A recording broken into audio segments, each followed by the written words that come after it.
Hey everyone, and welcome to Superhero Speak. I'm your host Dave. And I'm blue, apparently. I'm John. How you doing? Double D, double die. I'm Yeah, JD. but Double D's? Wait, who's got double D's? Is it me? I've been going to the gym. It's getting better. My wife. Sorry. Set it up, knock him down. All right. So, how is everyone doing this week? John, I'm going to start with JD this week since you brought us down so quick last week. It's true. It's true hey, story. there were reasons. For that. So, how are you, JD? Oh, I'm a little lonely. Or I will be. As I put it on my Facebook page, I am a 1B employee by the state of Illinois. So I get to get my COVID vaccine on Wednesday, the day that everyone will be listening to this. Wow. So, yes, because we are returning to wrestling practice this week. Oh, wow. Yeah, I don't. Our season doesn't start till April, but we can have practices again.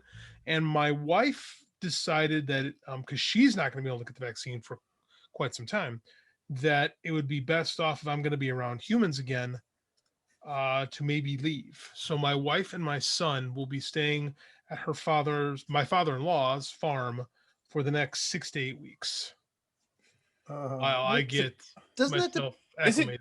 Isn't calling high school boys humans a bit of a stretch? Yeah, well, Yes. that's true. Oh. But Especially mine. Doesn't that depend on the vaccine you get? Like most of them make it so that you can't carry the virus, right? Well, it's not only that, but it's 4 weeks in between, right? It's 4 weeks between shots. The two shots, right? Okay. And then 2 weeks to get it to Yeah. there's another 2 weeks after the second shot till it starts to work. So we got about 2 months, and the wife and the kid they left this morning, and I'm home. And we have 2 dogs. She took the good dog and left me with the one that pees on the floor. I hate to say this, JD, but that's what my last ex did with my cats. She left me the 2 bad cats and She's took the 2 coming. good ones. That's mean because yours didn't come back. Mine's coming. We just FaceTimed. Mine's coming back. Are you sure? She left me with the house that's Oh, well, that's true. I believe it's in her name. So I mean, be a mistake not to at this point. But yeah, we kind of made this is the best decision for us because she's got some immuno issues, so she's been really cautious. And I coached in an event on Wednesday that was supposed to be all masks and only a handful of people, and was not that at all. So we decided that we need to be a little more proactive, and it is what it is. On the upside, I'm going to be getting a lot of work done. Wrote 3 articles today, took a break from the novel. I'm going to get back on the novel tomorrow, so I should get a lot of work done in this next couple weeks. Working, that's it. You think that, but now that you have to do the house stuff, the house chores yourself. What house chores? The dishes? Yeah, you'll figure it out. I'll be fine. Running a house on your own is way different. Otherwise, I would have more time on my hands. But I mean, I don't do it. I mean, I'm gonna eat. I went grocery shopping today. Okay, that was good. I'm sure your wife is sitting there going, "Yeah, wait until he figures it out." Well, no, I mean, we both work from home. I know we all know what it does. There's nothing that I'm doing that I don't normally do. So right. And it's one person as opposed to 3 people making a mess. Yeah, correct. And if I stay in the kitchen so the dog didn't pee on the floor, which hasn't happened yet, coming. Was that the dog peeing on the floor? No, it was me knocking on wood. If that's the sound of the dog peeing on the floor, I have bigger problems on. So yeah, that's kind of what's going on for the next few weeks. Going to do a lot of writing. Going to finish up a course I signed up for, never took. So doing 2 days a week coaching, fully masked, which is going to be kind of weird. Not for me, the kids have to wrestle in masks. Oh yeah. We'll see how that works. It's going to be weird. So that's what I got going on. John, how are you? Well, we're in the middle of a snowstorm here. Oh, we had it the other day. I empathize with you. Oh, great. So so since my neighbors, the last storm we had, my neighbors basically I loaned them my snowblower, and they took it and repeatedly rammed it into a ice bank until it stopped working. So that's still in the shop and they're waiting for a part. So I had to shovel today, and my arms are killing me. And it's not even over yet. Like this storm is so slow moving. It's Yeah. going to drop snow Flew in. all night tonight Well, into tomorrow. I decided to shovel right before dinner just because I knew if I didn't and I Yeah. went to shovel tomorrow, it'd be twice as hard. Yeah. And because there's going to be temperature differences, like there's going to be ice layers on it now. So Oh, it was better to do that then. Although my, I'm out in the country. So as JD probably understands now, my driveway is about 4 or 5 times longer than yours, Dave. So at least. Well, Yeah, and since I'm not driving, I didn't shovel the driveway, just the sidewalk and my steps. So We have silly a doors. we have a 9-car driveway, and it's big. Yep. So it's awesome in the summer, but now this time of year it really sucks. But no sidewalks because we're unincorporated. That's why you spend like $3,000 on a snow blower. That's why I spent $3,000 on a snowblower. Yeah. I actually did that 2 years ago when I lived in a duplex and didn't need it, but it's all they had left. Now, really happy about that. Yeah. Yep. Took So- me 30 Oh. minutes. So you moved to Oh, yeah, there justify you your go. snowblower. Yeah, Hey, kinda. that snowblower was $3,000, man. And gotta get your use out of it. I did. Now I'm really happy about that. We joked about that too. We're like, wow, we finally have a driveway that necessitates our snowblower.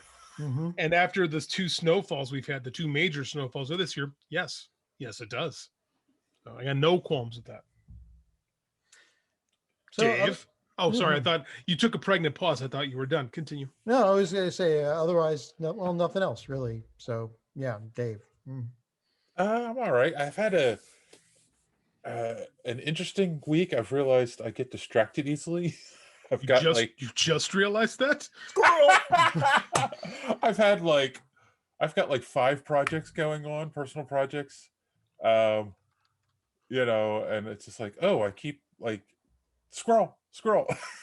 I've been working on my music again, and I have a couple songs I started, and then it's like, oh, let me finish working on that guitar I was building. And I work on that, and then I wanted to, I've been wanting to write a book for a long time, so let me start working on the outline for that. And yes, it's a hard time when you have time on your hands. It's hard to get focused. So yeah, that's about it. I mean, I had some good news family wise, but I won't bore the audience with that. Hey, I mean, good news is always welcome after the last year that we've had. So Yeah, that's true. No, it's just let's just say with things that we've been talking about behind the scenes, things are moving in the right direction. it's good. And yeah, that's about it. I dig and the then- guitar stuff you've been posting on Instagram. Oh yes. No, there's a a guitar channel I watch it on YouTube, has a guitar contest coming up, and it was like, oh, to win this guitar, I want to win it. It's a Strat, but then it's got 3 mini humbuckers in it. If you're a guitarist, you'll understand what that means. Does it have 3 little tiny Tims in it too? I mean, it's like, and it's like it's an American custom Strat, but it's been pimped out. I understood John's joke less than I did the original setup. I thought he said it had humbuggers in it or whatever. Humbuckers. Oh, Motherfucker. There's basically 2 kinds of guitar pickups. There's single coil and there's humbuckers. So anyway, Zoom tight. I really want to win this guitar. So it was like you enter it online, and then it's like, if you want more entries, post this on Instagram and post this on a Facebook group, and then post this here. And I'm like, okay, oh, well, I could post it in our Facebook group, and I can use our Instagram. So that's why I was posting that stuff. Works. Fair enough. Yes, exactly. So Look cool too. Look cool. oh, the red guitar. Yes. I thought it looked cool. I clicked like. Yeah, John barely goes on Instagram. Yeah, every once in a while I go on.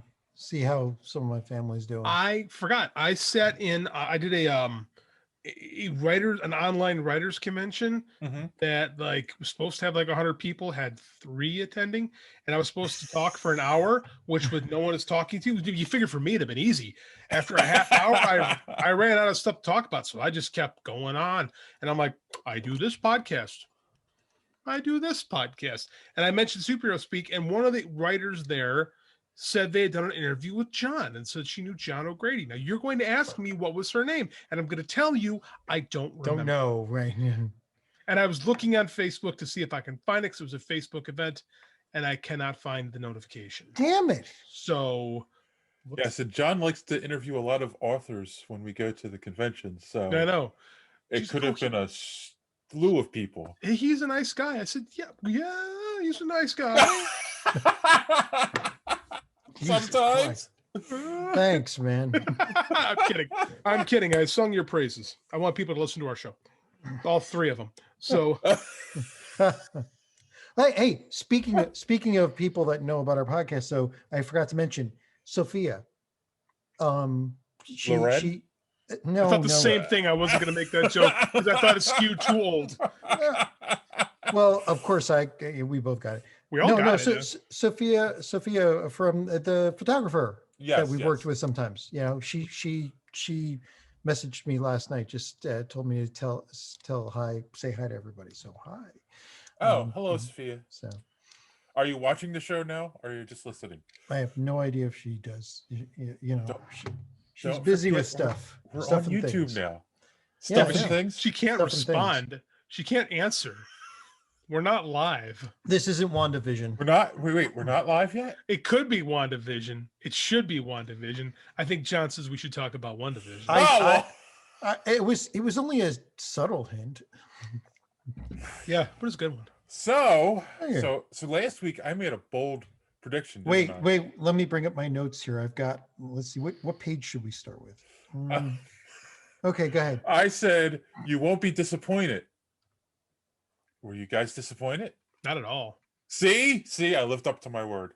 Nope. Not at all. I do not lie to our audience. So before we talk about the episode, I have heard quite a bit of blowback from this show. So are you mean for the pacing or what? From the pacing, about the pacing. My brother in particular, who is not as comic literate as me, was like, I don't know what's going on here. And he hasn't gotten past the first 2. Well, he was like, he's in the same boat as everybody else. Right. But I mean, like, again, I said, because, and I was saying, I cheat. I got the cheat code. I kind of know what's going on because I've read like 1,000 comics on the subject. So I kind of get it.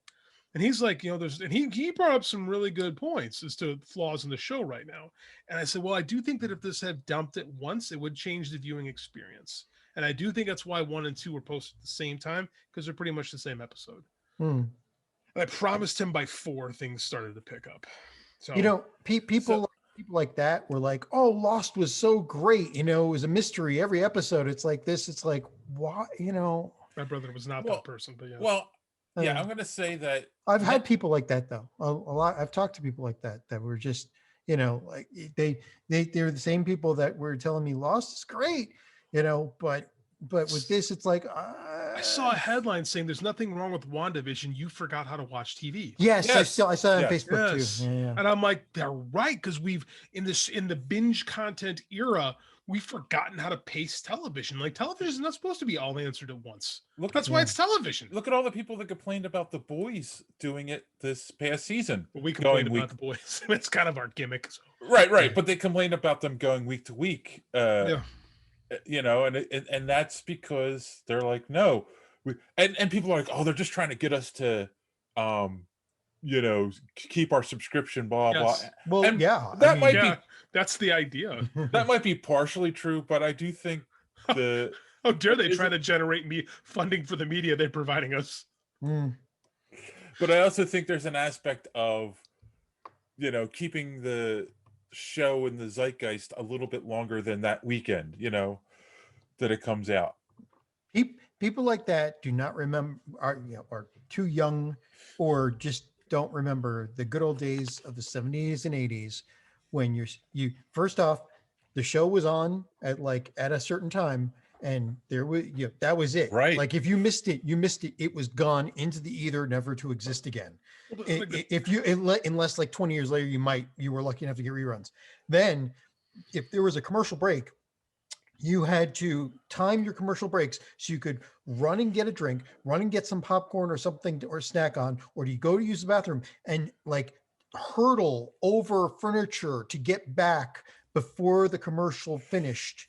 And there was always, somebody in your family going, hurry up, it's back on. It's like, You're right. And that was the 90s too. And that's why you didn't get a lot of continuity heavy shows. This is why people don't understand the difference between episodic and serialized television. That's Episodic TV is where, you have an episode, like one thing happens and not much really changes. Gilligan's Island being the best example of episodic TV, where you could just watch any episode, what's going on. Serialized television is like the soap opera is probably the best example, was you have to be steeped in the continuity of a show to kind of jump in. And there wasn't a lot of that back in the day because of what John's talking about. It's too damn hard to follow, much like comics. Like you didn't know what was going to show up on the newsstand every month. So you couldn't afford to have, stories carrying between issues. The world has changed. The game has changed. DVR, especially, and DVD and later DVR, definitely changed that, where you didn't have to have a quote unquote like a Monster of the Week show. You could tell a long form story because like time is not of the essence. But you're right, John. We have completely forgotten how to do that. We want everything, even our 15-hour television programs right now. Yeah. All my answers right now. I'm willing to sit here for a day and a half, but I want it now. Yeah. And that's a good point because, back in the 90s or actually late 80s, early 90s, when everybody started getting VCRs, it's like they set the VCR to record. VCR is, if for those too young, had actually like actual magnetic tape and would record the show, and you would have to fast forward by rolling the tape. Andy found, but anyway, so that's how you would that you could record it, and that's when shows like that started to come out because they knew people could record it and then watch it later and could follow along because they wouldn't miss an episode. Whereas if you missed an episode of the regular stuff, you were dead. You were gone. Right. So you were going to say, JD? Andy found one of my VHSs and was like completely perplexed as to what this thing is. So that's a movie. He's like, how's this a movie? He's like, how is this? Well, the movie's in there. You put in a machine and it plays. What? You're fooling me. Like, this is how big were your thumbs back then? This is a thumb drive. It's like, well, yeah, he doesn't even know a thumb drive. He don't know what a thumb drive is. He knows you press a button on the tablet or a button on the remote, and the show comes on. God, even Blu-rays are starting to Blu-rays never started. Like Blu-ray, you had to be like just a movie snob to collect Blu-rays. That never really got off the ground. Just don't. I will never pan over to that side of the room. Then I'm the same way. I'm a movie snob, so I got a ton of them too. But like, yeah, man, it just. We live like my little guy's growing up in a completely different world of media consumption. Yep. And like these people are going to be him 10 times worse. He's going to be 10 times worse than them. Yeah, because they've gotten so used to over the last 10 years. It's like, go to YouTube, watch a thing.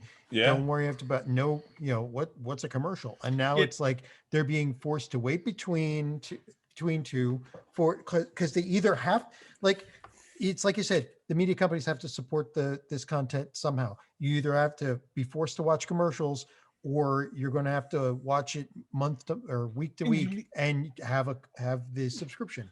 And because of social media, we have instant gratification for talking about the show. It used to be you had to wait till work the next morning and gather around the water cooler and talk about work and talk about it at work. Now we don't have work or water coolers. So. Oh, you know what, the guy who does the Screen Rant, what is it, the pitch meetings, the guy who does pitch meetings, right? He did a quick skit where it was like, memes back in the 90s. It's like, one guy comes, hey, there's a meme of such and such, and the guy's like, yeah, okay, so let's plan something out. We'll glom onto that meme, and in 2 weeks we'll put out a video. And then in the year, in 2020, it's like the guy runs, he's like, there's a meme. And the other guy's on the computer, he's like, all right, I'm getting this, I'm putting this, I'm photoshopping. And the other guy's like, meme's over. They were talking about the Bernie meme. Yeah. Oh, let's make them doing this. And it's somebody already did that. Oh, how about this? Oh, somebody already, it's over. Your dad just posted that meme. Oh well, the meme's dead then. It's like, so it's like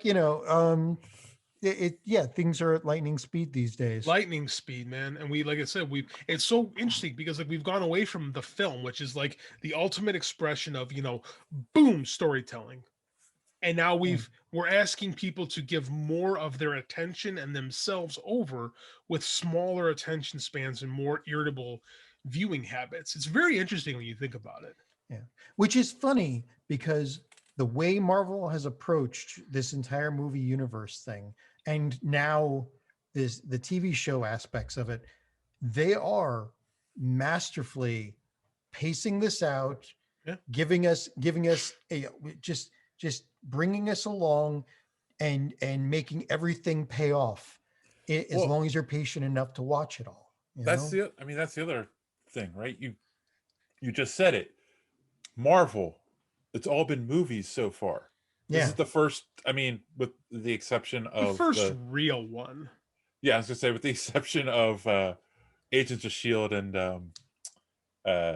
the stuff on Netflix. But this is, the first big one with the characters from the movies, so there's more people interested. But we're used to having a 2-hour movie where we get the whole story, sit there for 2 hours, boom. Now this is like, we're breaking it into 9 half-hour episodes. Or the Netflix ones where they just, you binge watch because they post them all at the same time. And it's not even like they're asking you to digest a lot at once. They're giving me half hour. I told my brother, he's like, if you can't tell me in an hour, I'm like, they didn't tell you an hour, I told you in a half hour. That's the shortest viewing experience that you've had since the sitcom watching. Yeah. Right. Like, it's not challenging to you. I mean, like, I get it, the story. If you don't know going in what's happening, if you're expecting, like we talked last week, if you're expecting Marvel boo boo boo stuff, this is not that. Right. And the tone is so different from what we're used to as well. Super different. Maybe we should talk about the show. Yeah, we should. So this week it was they took us on the outside and what's been going on outside of Westville, which doesn't exist. This whole episode was complete payoff. Like this, and the funny thing was, I was telling somebody else on Facebook, after you've seen this, most of your questions will be answered, but you will have a whole buttload of new ones. Oh, new questions. Okay. Let's address that elephant first. They still really haven't explained what's going on, what caused this or anything. They just showed us what's going on in the outside world, and we know that it is something that Wanda's doing. She's in a bubble inside this town in New Jersey, Westville, New Jersey, and no one can get in or out, or if you go in, you get sucked into the world, and no one can go out unless Wanda shoots them out. It's Wanda says so. It's Wanda's in control. Like that's what Monica tells us at the very end. It's all Wanda. But she's not. John, you were right. I was wrong. Wanda's been in control the whole time. Mea culpa. But somebody's still controlling her. I don't know. I thought so originally. Look at her reaction after she pushes Monica Rambeau out. She looks at her hands like, what is this? And she just has a moment. And between that moment and the moment when Emma Caulfield cut her hand and a few other things, she's also being controlled. She's the one creating the reality. She's the one doing all that. I'm not so sure she's the one that's causing all of the the amnesia, right? I think that might be Harkness, or that might be Mephisto. I mean, I think it's going to turn out to be Mephisto. Is she controlling everything, or is it that she's being controlled, or is this a story where she's realizing how powerful she actually is? She's never done all of this before, and it's, it surprises her when she's able to do stuff. I think you're onto something there, but I think John is too. I think there's definitely the Strucker commercial is one that keeps ticking in my brain, because Strucker was controlling them. So it makes me think that that's clearly Agatha Harkness. It makes me think that she is probably a puppet master in all of this. I don't know her reactions. I mean, that's the thing is, I think one of these threads is a troll, right? Because you Yeah. got Agatha Harkness, which brings in the possibility of Mephisto, but some of her reactions in her acting when she's talking to Herb at the wall, you know, and she turns around and says, shh, and the look on her face is fear, not like puppet master, right?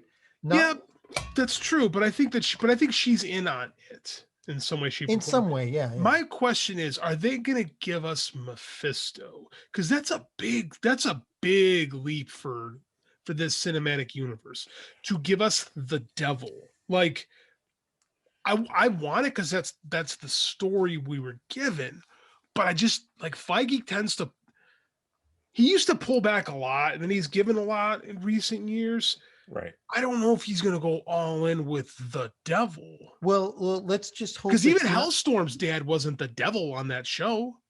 Yeah, but let's just hope it's not an Iron Man 3 Yeah, I with a 10 rings fake out, you Oh. know? I agree.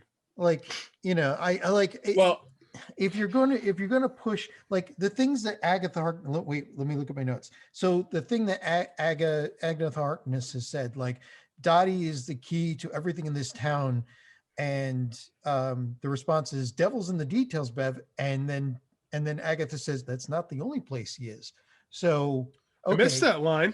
yeah, and then there's Okay. the line for the children. Well, you guys know the storyline better than I do. Well, they're creating the children. They need Right. to create the children. That's Okay. the whole Yeah. idea. Okay. And there were and Agnes was constantly pushing Wanda to have children. Right. Dave's about to explode here.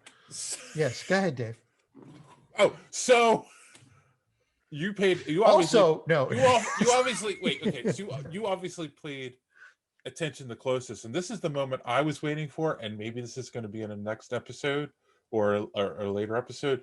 They started identifying all the townspeople, right? I got that in my notes too. I know exactly what you're going to say. Go ahead. But I was waiting for them to say they didn't know who Agatha was. Yeah, Like they didn't that's even mention her. She's on the board, but the others have driver's licenses. They've identified them. Right. They haven't identified Agatha, but the only other person who's not on the board at all is Dottie, Emma Caulfield. Dottie. The one who was running the For the Children. Yeah, right. Yeah. So she wasn't even on the board. So she's either Mephisto, or maybe she's like the person that Wu was, the person in witness protection. But he did refer to that as a he, so I'm not sure. That's another thing. Who was the person in witness protection? Yeah. And here's the ultimate question. Is Vision dead and she's reanimated him? Because it was like the veil was relieved for a second and she saw his dead body talking to her. That I am almost absolutely sure of, that she's reanimated him, but she can only, as far as I can tell, she thinks that she can only have him there in that reality, that they can't leave. Because that was what she said to him in the last, like, this is our home now. He said we can go anywhere. No, we have to stay here. I think Vision is alive, but yeah, I think that Wanda has reanimated him because he's acting like he's acting like everyone is in on this but him. And the audience is Vision, basically. We are experiencing this with him because we're entertained, but we don't have any idea what the hell's going on. And I think Vision's in the same boat. Well, again, I'm not sure. Like, I think, like some of the townspeople seem to be like fully in character, like they don't know what's going on. And Monica Rambeau, her reaction, her reaction was like, "What? You can barely catch her whispering it when Wanda says, 'Who are you?' She's like, 'I don't know.' That's what she was saying." But then you get to like Herb and Agatha, who are sitting there. They obviously are playing parts. They're obviously not. They're obviously not. At the same time, they knew that Monica didn't belong. They're like, she's got no home. Right. And it's interesting. I thought it was a conscientious choice of Monica to wear that sword pendant. No, it was her ID. It was her ID that transformed. Yeah. Oh, is that what that was? Yeah, if you look when she was pulled in, she had her ID around her and neck. then when she blows back out, she's got the ID back on. Yeah. Same way the drone transformed. Okay. Exactly. And the beekeepers were. And the beekeeper was the guy in a radiation suit. Hazmat suit. Yeah. Okay. All right. Go ahead. since we're going down this road, This is a WandaVision podcast now. did we? This is what we do. Hey, Did you guys it's that see? good. I mean, I know. Did you guys see the spoilers that were dropped for next No. episode? Yeah, I God, did. no. Oh, there was Do I have there to was leave the show for a minute? there was video that was released. They said that it might It have was been a trailer. teaser. It They was said it was a trailer. trailer, but they kind of reveals something big in this trailer. Well, no, there were. I mean, some of the scenes in this quote unquote trailer for episode 5, they've actually had in trailers from before the show even started. Yes, but there's two things that happened in the trailer they didn't show before True. that kind of go with two things that we've talked about on this podcast. One Yes. tonight and one last week. Not sure which Now I have one to you look. guys Now I said. have to look this up. Is that my list? Okay, so I mean, so- like these aren't spoilers. Like this is a trailer that they've put so out. there's a Oh, scene- okay. There's a Disney Plus thing. Okay, I'll be back in 2 minutes. Okay, go ahead. Cone of silence. Go. Hold on, I'm just out. I'm hitting mute on my. Okay. So while he's doing that, All right. Dave. So here's a fun fact while he's doing that. They talked to Darcy. I love Darcy. He left. That's okay. He'll come back. He's in the cone of silence. Darcy yes. came back, and One of my favorite characters. when they asked her what she was finding, she said it was CMBR, and it was emanating from the town. CMBR is cosmic microwave background radiation. Uh-huh. It's left over from the Big Bang. Mm-hmm. It's the same energy that created the Infinity Stones, Uh-huh. and which apparently seems to be the same energy that Wanda is now controlling. And guess and the funny thing is, in old cathode ray tubes that were picking up, you pick up for those too young to remember, you would pick up TV signals from an antenna. Every house had an antenna on it. Uh-huh. And when you were between channels, it would be this black and white fuzz. About 1% of that fuzz is CMBR radiation being picked up by your antenna. Right. Yes. Where this was the opposite, where they were picking up the radiation, and then she was like, wait a minute, there's something else in this radiation. And it was a television signal. Right. But Yeah. the thing is, like, it all comes like this was so well thought out. I mean, Like- everything is scientifically that's possible. What I found funny about that scene, and JD's, unfortunately, JD's works in this world, so he'd appreciate this more, is the fact that she went and got an old television, Yep. right? Where it's like, they didn't need to get an old television. They just needed a television with an antenna. Well, yeah, but the thing is, like, there's no interconnect. Like, if you ever tried to, like, I have an Atari 2600 in my garage. There's no way to attach it to modern TVs. Like, I would go to Radio Shack and pick up a connector or 3 connectors to chain along to connect it, but Radio Shack's out of business. So it's like, You can still do it. You can find the parts. No, I'm sure, but I'm saying, like a lot of people could put an antenna on a regular flat panel TV and pick up a signal. You don't need a tube television to do that, right, JD? I saw one YouTuber say, why she could have just turned around, raised her hand, and asked the room, hey, any retro gamers here? And one of them would have had a CRT. So yes and no, because like the broadcast waves that TV is screened at now are not the same broadcast waves they were screened at. Right, 1990 or 1997. The Communications Act of 1987 didn't go into 87. effect till 2007. Okay, that was. But I mean, yeah, but that's when all the channels were bumped up. So like, when the Chicago NBC Channel 5 is no longer on that same frequency. Right. The same frequency as CMBR, which is correct, which is like it's a lot higher now. So We just yes talked and no. It's more of an art thing than anything else, but it makes for a fun little tweak. So I saw that trailer. I got no idea what you're talking about as far as spoilers go. I feel like I know less about this show having watched that trailer. and I've been watching every So week. maybe no. See, I don't think it's a trailer. I think these were actual leaked scenes. I don't think it was leaked scenes. I saw it in a trailer. All right, what are you guys talking about? Because now There's no, All right, all right, all right. there's no Okay, way. so- There's all right, no let's way go- Disney leaked a scene on this. There's no Let's way that Marvel leaked a let's go scene with on the this. Vision's dead thing. In the Okay. in the trailer, you see Vision walk out of the bubble. you see him go to the bubble. And you see it. Well, No, he actually steps out and he there- like falls to his knees. Real well, quick. you don't see that. You see the floodlights behind him, and you see him kind of fall out. But that's about all it said. and then he gets sucked back in. And I didn't see that part. one of the twins. Oh, see, that's the thing. And one of the twins goes, "Dad's in trouble." I was Oh. not in the trailer. That was not in the trailer. Either. Yeah, this is what I'm talking about. These were leaked scenes that came out. That would be Stop. yeah. First off, Flag. stop. Second off, how like seriously, like where are all of the lawyer ninjas from Disney and Marvel at that? Oh, point? this video keeps getting taken down, but then it keeps getting reposted.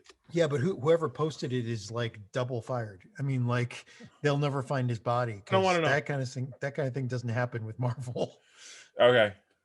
Unless it was Tom Holland, then for some reason they'll. That forgive happens him. all the time. They should just give him. Well, and then there's Yeah. one other thing that confirms something else that we talked about last week, and I will just leave it at that. Let's leave it at that. I don't want a spoiler. But there are glitches in the Matrix, and we're going to see There something. are glitches in the Matrix. So There are. wait, there's very- always glitches in the Matrix. So let's talk about how just freaking fantastic Elizabeth Olsen was this week. oh my God, yeah. Like, I think she might get an Emmy for this stuff. I hope 'Cause she's all over the place on this, like doing the sitcom thing. And this week she was like malevolent, like she was like House of M or no Avengers Disassembled Wanda. And like Yes. at that point, Yes. I was like, dude, she could be I'm half convinced she's the next. I said, Michelle, I'm like, this could be the next Thanos. It could be Wanda. Like, Do you have to I wait ho- I till hope- your wife gets back before you can continue watching? no, we're gonna talk about it every Monday or every Okay. Friday morning or every Saturday morning. We're gonna discuss it together. I hope she's not, because that always makes me feel like John, Oh. you should See- read Avengers Disassembled. As a pro wrestling fan, there's nothing I appreciate more than a nice heel turn. Like a nice, because when you're invested, because that's when it really works, is when you're invested in a hero and then they go bad and it hurts more. It's like there's so many people I've seen talking about, oh, Wanda's going to be the villain in Multiverse of Madness, and everyone's like, I said that. not just. I mean, yes, I know, you but I said, did. I said it last week. but a lot of It's our people show. a lot of people are saying it on the internet, and then people are like, oh, how could she be the villain? She's one of the good guys, and it's like, That's why it worked. read Disassembled, read House of M, and you'll understand how she can be the villain.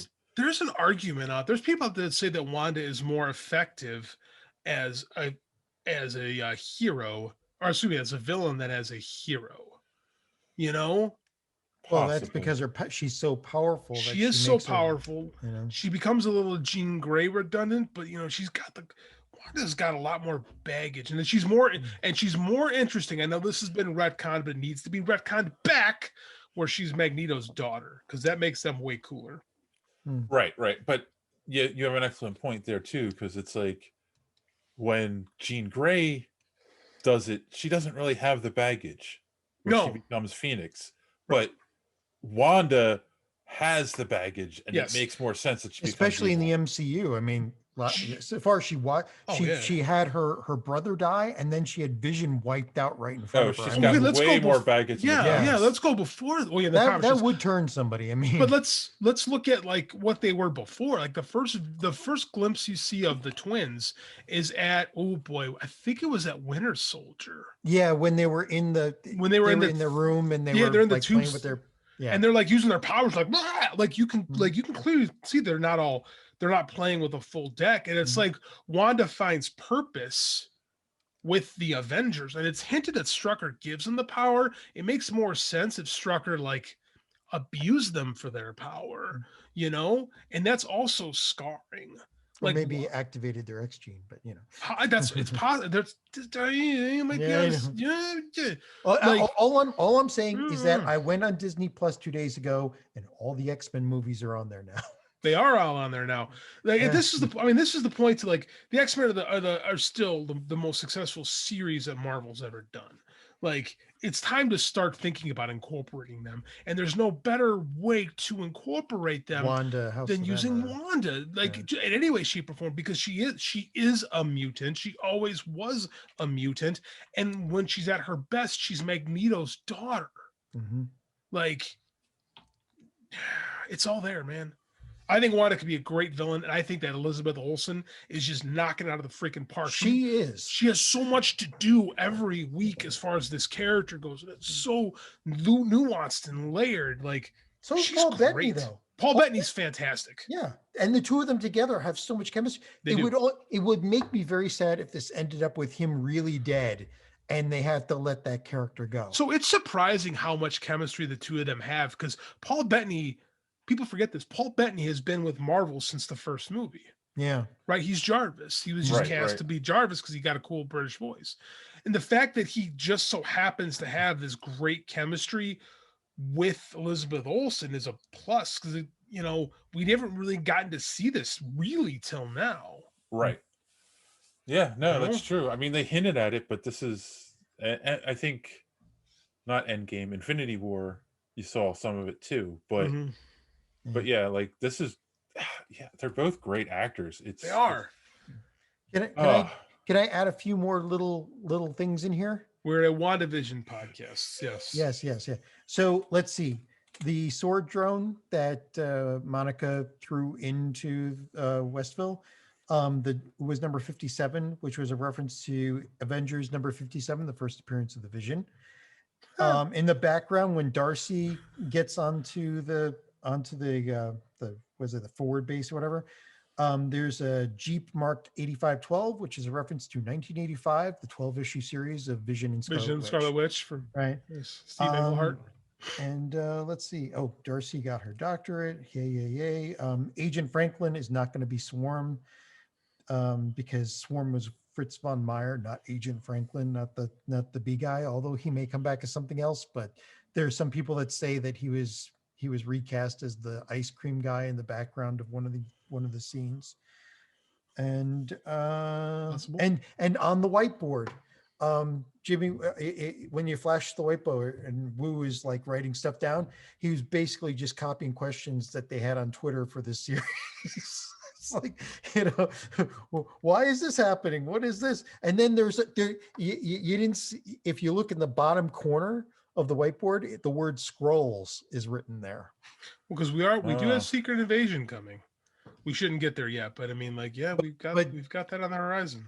They're like, again, like I know they could be gaslighting us on some of this. They should be. They damn well better be gaslighting us on some of this, because why wouldn't you? But I'd be very, very upset if they pull another 10 Rings. I mean, I don't think they're gonna do that. One. I want to see Mephisto with baby hands. And that's actually not Mephisto. That's Master Pandemonium. That's not. Oh, Mephisto. sorry. So I don't want to see that. I do want to see Mephisto. I think because it's just, I don't know, man. I want them to ball up and put the freaking devil on the show, because he's an important part of the Marvel universe. Yeah. Like Mephisto is, and he's not really the devil. He's kind of the devil. He's a proto-devil. He's an important part of the story. They've kind of stole the elements from to make this show as well. Yes. And I just want to put out there, Kat Dennings is still hot as ever. She is so much fun. Like, I really enjoyed her character in the Thor films. I'm glad they brought her back, and I love Randall Park as Jimmy Woo. Yes. Like, he first of all, he was always great and fresh off the boat. Like, he was fantastic as the dad on Fresh Off the Boat. And he was a joy in Ant-Man. Like, they cast so well.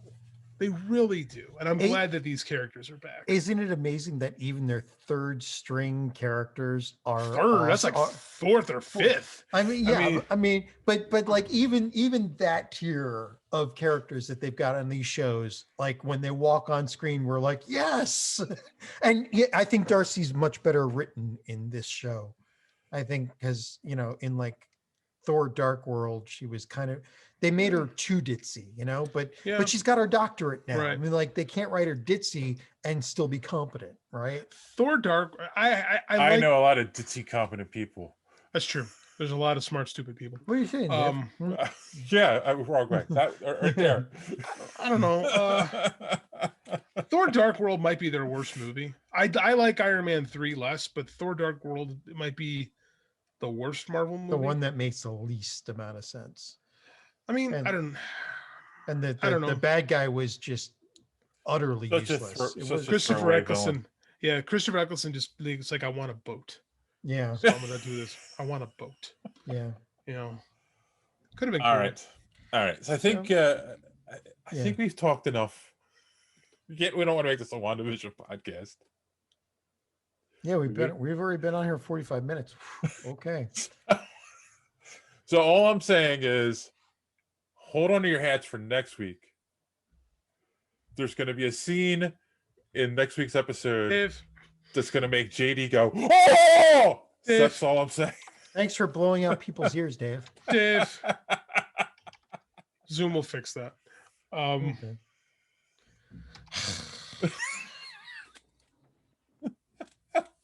I like living in a spoiler-free existence. It makes life more fun when you Does don't have the cheat sheet. Yeah. You know? Yes. Just one last thing. I am amazed at how well written this is. Like I Yeah, it's really- rarely get this excited and feel motivated to take the time to actually watch a show over again in slow motion, frame by frame at some points Oh my to God. try and figure things out. It's written so goddamn well, and it's a pleasure because I figured, like the CW after Crisis on Infinite Earths, I thought, okay, Endgame, they've made it to here, and now they're going to bring in other writers, and it's not going to be as good because, like, how can you catch lightning in a bottle again? And apparently they never let the lightning out of the bottle. They're still hitting on all cylinders, and I can't wait to see what they do next. I agree. Yeah. So stay tuned. And of course, there will be more WandaVision talk next week, boys and girls. Superhero Speak presents WandaVision. On that note, we're going to take our first commercial break and we'll be right back. All right, guys, let's get into a little social media madness. See why you got to ruin the flow. Joe's going good. We're having fun, having good conversation. Now my head has to hurt. My head hurt immediately when you said that. I was like, oh God, here we go. All right. So first off, we talked about HBO Max is going to be doing a Harry Potter series, which made all of us go, to which Seeger Ryman said, why not? It's a far better idea than a wretched Lord of the Rings TV series. Oh my God. What is it? Go ahead, sorry. The world is complete. The characters are accessible, and there are probably lots of side stories that can be told within the school setting that won't take away from the main story. Oh, and like Lord of the Rings doesn't have one? I mean, like, that's crazy. Yeah. What does a wretch mean? I don't know. I think wretched, so I don't something like that. Wretched, I've heard, but I never heard anything referred to as a wretch. Sounds like a fake word. A wretch? Yeah. No, that's I've heard wretched, like wretched. etymology. They're gonna It's, say Idi Amin. no, it's no, a wretch. Somebody's a wretch. They're a horrible person, basically. Yeah. Or they're a person who's been through Well, the ringer. It's not a I real mean, word. I mean, you know, Wretch is a word. Yeah, it's not a word. Seeker. It probably this stems is- from Middle English. So This is the wrong group Or Middle to, Earth. this is the wrong group to put down Lord of the Rings to. I'm just saying. Yeah, I mean, To which Alex Yeah. Skovanov, I don't know how to, replied, "I wouldn't mind a student exchange story or something of that vein for that magic school of the Balkans, in the Balkans. I think it was Bulgarian in the canon. Hermione's sidekick was from there, I believe." it says side dick actually, so I don't know what they're trying to insinuate here, but Oh, okay. Fun times. I have Fun no idea. times. I don't know what the hell these people are talking about. So you know. Yeah, like, I mean, it's Thanks for probably playing. details that are in the books that aren't in the movies, and I never read the books. Wrong crowd. Exactly. Hey, JD, wretch, an unfortunate or happy person, or the informal, a despicable or contemptible person? I can make things up too. Sure. Well, you know, Marion, The act of fluviating around the planet. See, So we had also Webster and you know, Merriam-Webster, they make stuff up all the time. So, Mary Munster. Who's that? Is that like Eddie's Mary- sister? Okay. You know, I'll just sit here and be my sesquipedalian self, and you can just go Oh, ahead. Hey, my don't do God. that on camera. We're on YouTube now. It'll get us in trouble. We've already got one strike against us. You're gonna get demonetized. Oh wait, we're not monetized. We'll start owing them money.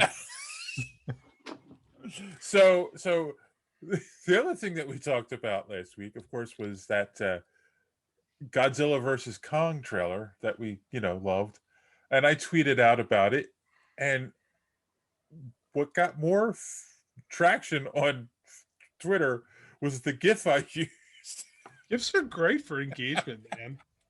Of course, it's a GIF, I think, from like the original movie, and Kong is shoving a tree down Godzilla's throat. To which Timothy Jones says, in this GIF, it's clear that Kong is making sure Godzilla eats his vegetables. It's good, wholesome humor. From Hey, the creator fiber, you know. of Sour Grapes. Nice family cartoon strip available at finer newspapers across this great land. A lot of them too. All right, Tim. Yeah, it's got good reach. Tim, the check better be in the mail. The check to the Godzilla people? Yeah. No, to us. I plug Tim's stuff every week. It's my I know. gimmick. Why I would know. you send somebody from Czechoslovakia through the mail? Czechoslovakia doesn't exist anymore. All right. It's true. It's Czech Republic. You got any good Yugo jokes in there? Oh, God. All right, we like off the rails. Some like The wheels Yakov come off. Smirnoff humor. Borat, you mean? Right? Samuel, In Soviet Russia, podcasts you.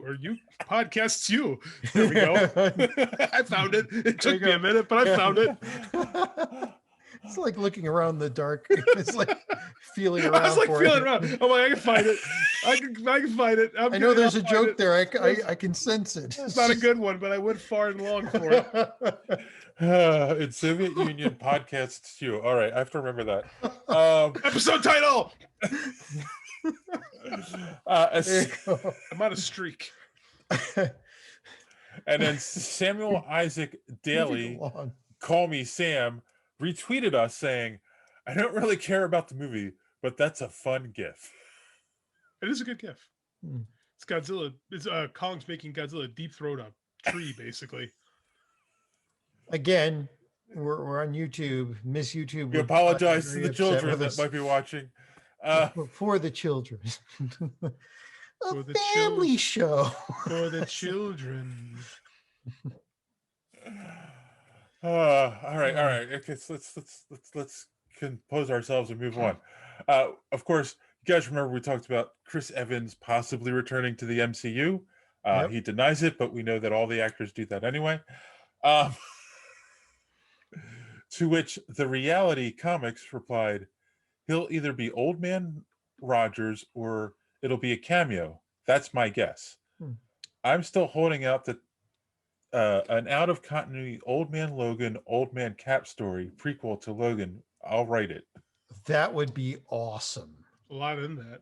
God, that would be no. Even better would be a Captain America Logan Deadpool Three Amigos movie. That would. Okay, only if they're actually doing the Three Amigos. Yes. Like, I want them actually inserted into the Three Amigos movie. Hey, it's Deadpool. Anything could happen. That's what I'm saying. If you're gonna do that, if you're going, go all in. Yeah, I like it. That's cool. Damn it. And then finally, we got a couple of nice mentions, plugs on Twitter this week. Pizza and Parsec said, "Need a ray of sunshine on a cloudy day. Superhero speak will brighten it." Super Hell Speak. Super Hell Speak. God damn it! It's a spin-off show. Super Hellscape. Where we review the Necronomicon.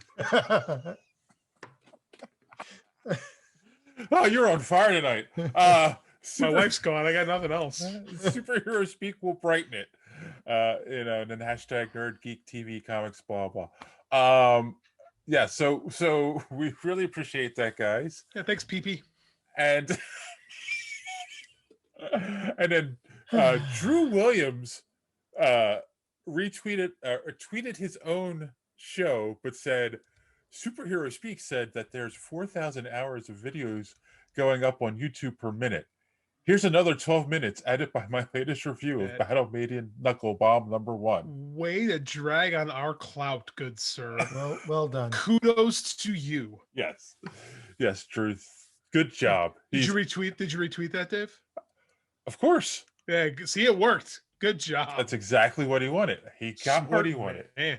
Smart man. He's smarter than all of us. Yes. So he's not here. Step one. On that note, boys and Dave girls, is dying. here is our good friend D Square to tell you you can get more superhero speak and follow us on social media so you could be a part of social media madness. Want to be part of social media madness?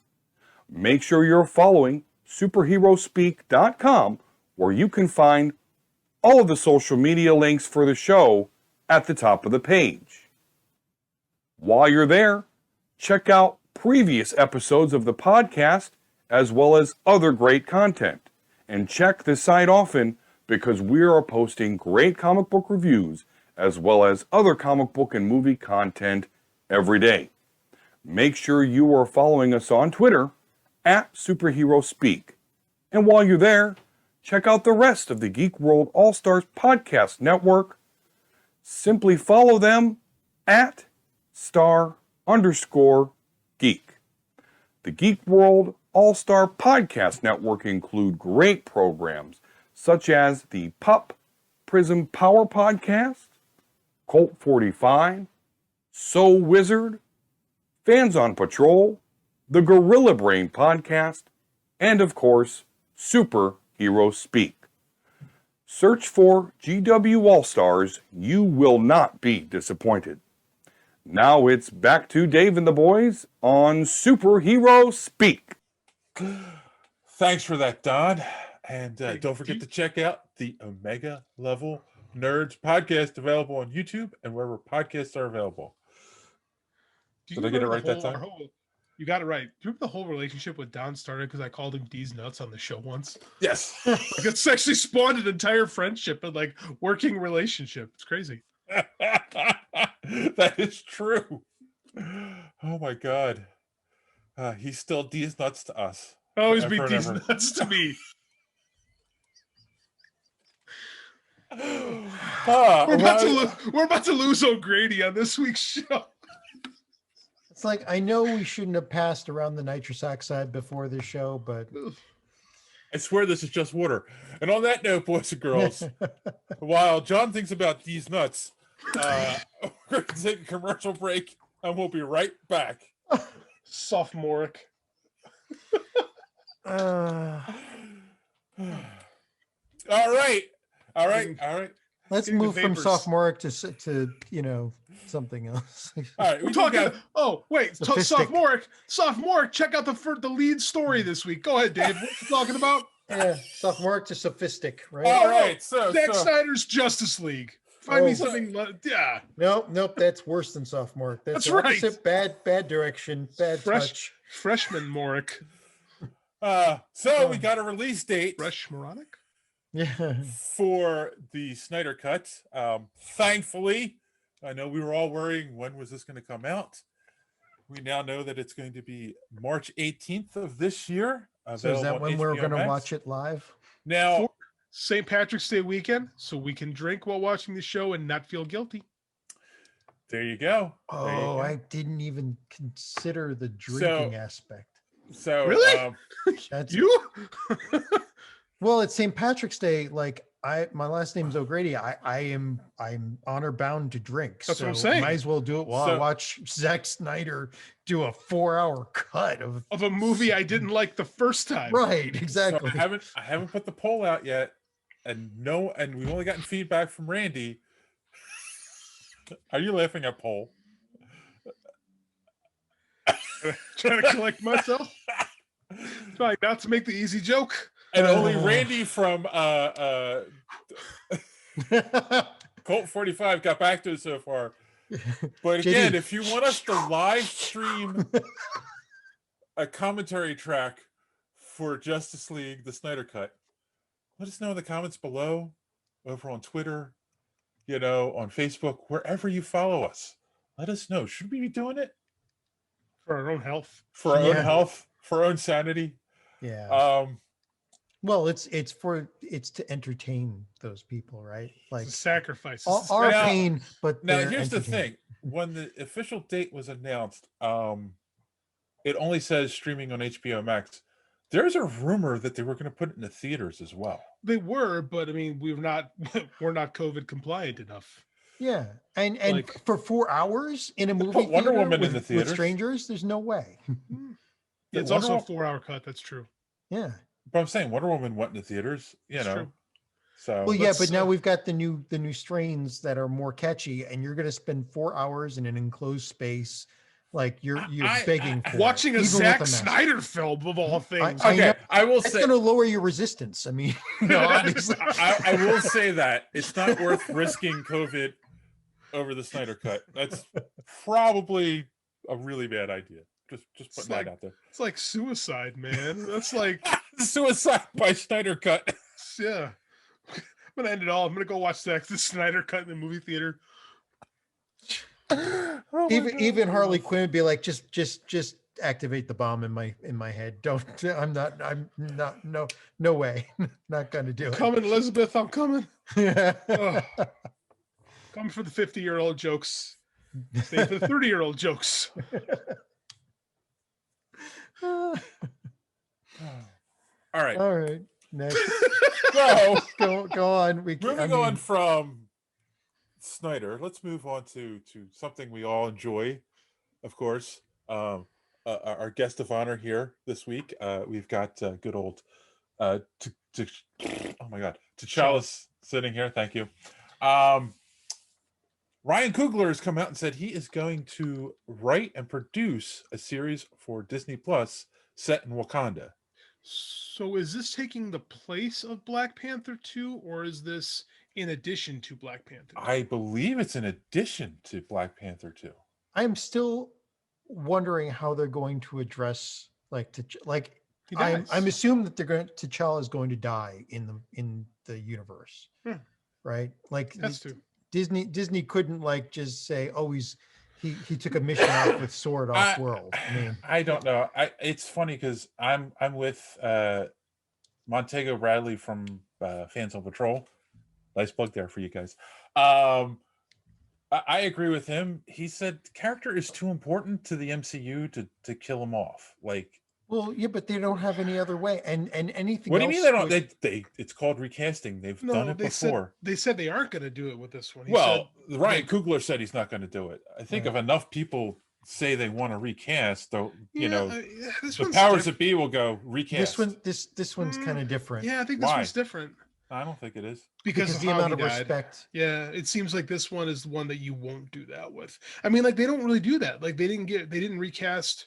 They recast War Machine. I'm sorry, that's a character that really doesn't matter all that much. And Well, then the they, guy, and they recast him early too. Yeah, It's yeah. Before it was a thing, right? Same with After one film, so yeah. But I mean, there's too much accrued interest with Oh, Chadwick wait, Boseman. and they recast the Hulk as well. Bruce Yeah, that's Banner. all. That's Again, also before the MCU. No. Incredible Hulk is part of the MCU. It is. Oh. It was different. Like, it was distributed by Universal, unlike the rest of the Marvel pre-Disney stuff, which was distributed by Paramount. So it is, but it's weird at the same time. And Edward Norton is a giant pain in the ass. So it's different recasting a giant pain in the ass who you don't want to work with than a beloved person who reached an untimely end. Yeah. And I think that guy would be, whoever they recast would have a ton of baggage underneath him. I think they're better off just going with Sherry. I really do. Yeah. That would be a great though. That's what happens in the comic. Yeah. And then T'Challa comes back from the dead. Yeah, but I mean, you could do that in a comic. You can't do that in reality. I don't know because I think if it doesn't do well, then it's going to become a whole thing as well. You know, I think don't know. I think if Coogler's involved, it's not going to happen. When Coogler leaves, well, it's a possibility. But like, I'm willing to see how that one plays out. All right. Well, we got off topic though. Are we like the idea of a show that takes place in Wakanda that isn't necessarily about Black Panther, but the tangential characters? I have no idea what it would be about, but I'm sure, like, given how much weight was behind Black Panther and the effect it had, say, on the Black population, like how beloved it was and how empowering it was, that I'm assuming they're going to do something that will continue that, that level of I don't know, respect and honor for this. I mean, it should be interesting because the idea of Wakanda itself is wonderful. It's basically like sticking Star Trek right in the middle of the Babylon 5 universe, right? It's like you've got this idyllic society in the middle of this shithole, right? So, like, Wakanda could fix it. There's a lot of things they could pursue, like the whole thing of, Wakanda's got all this technology. They could be fixing all the world's problems. So that opens up a can of like really huge mutant worms, right? So they could pursue a whole bunch of storylines involving how Wakanda tries to reintegrate itself with, the greater society of the planet Earth. Everybody will be after their technology. Everybody will be after the vibranium.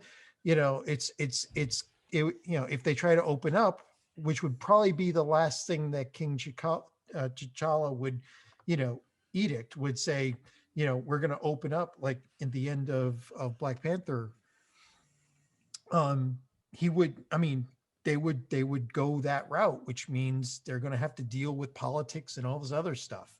And of course, the greater hero society too, and how it's going to affect everybody.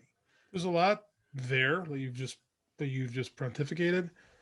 I want to know how. I don't know how you do a story with it. If Coogler has a take and has an idea, I'm interested. Yeah. But I don't know what the show would be. That being said, show me something and I could easily be bought in. Yeah. Yeah, and again, we've also talked about this before. Like, just because they announce an idea doesn't mean it gets done. I know Marvel has a better track record. They got a real good track record for announcing stuff and that gets made, but anything not named Inhumans. Yeah, that's true. I was thinking the exact same thing. No, they made Inhumans. Just it was supposed to be a movie, and then it got moved to TV because that was when Perlmutter. Thank you, Ike Perlmutter. Excuse me, I was getting him and Ron Perlman confused. It was when Perlmutter was all about screw the X-Men. We'll make the Inhumans our X-Men. It never quite took off. Well, they kind of when you cut off Medusa's hair in the first episode. Yeah. Sucked ass. What's the point? But the comics were like that too. Like, they tried to get it going in the comics and it never quite worked. So, whatever. But yeah, we'll see. Yeah, we'll see. I mean, it was just announced a long way off before we see anything. I'm sure we'll see Black Panther 2 before we see this show. So, yeah. All right. But I trust Ryan Coogler.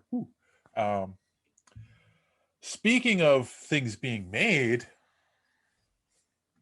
my spirit animal, Chris Hemsworth, over on his Instagram has announced that filming for Thor: Love and Thunder began in Australia this week. So it's underway. It's getting made.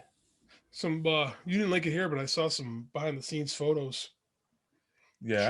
showing the Guardians and Thor with the long hair again. This is good.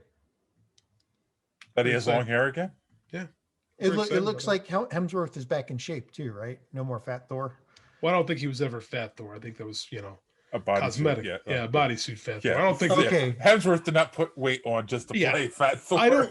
I'm sure I he know didn't you work out want as him to. hard. I'm sure he didn't work out as hard, but I don't think he's got those kind of genetics to be that guy. But yeah, no, it looks like it's gonna be fun. I'm very excited for this. Taika Waititi is the man, so I'm excited. Looks like the Guardians are all back.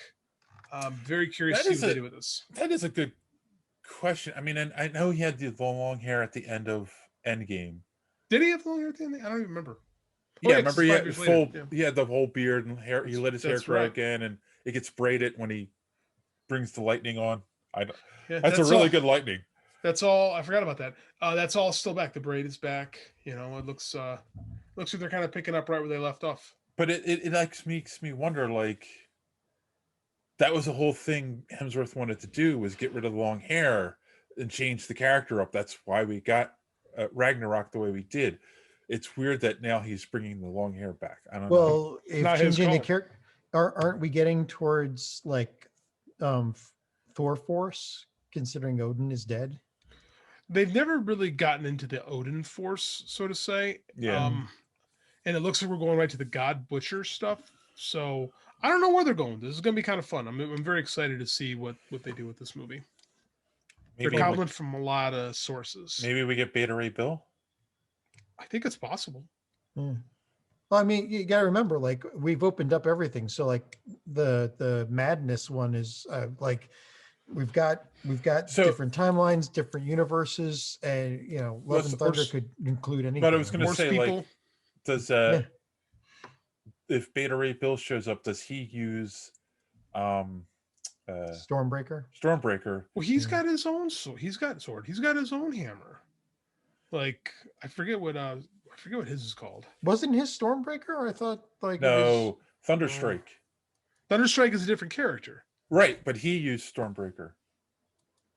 That was the name of Thunder. It's hard to keep this stuff straight. Yeah, that's what it was. I don't think they'll bring him in. That would be weird. Maybe. I don't see why. I don't think that would happen. I don't think he's popular enough, but I know a lot of Eric people Masterson.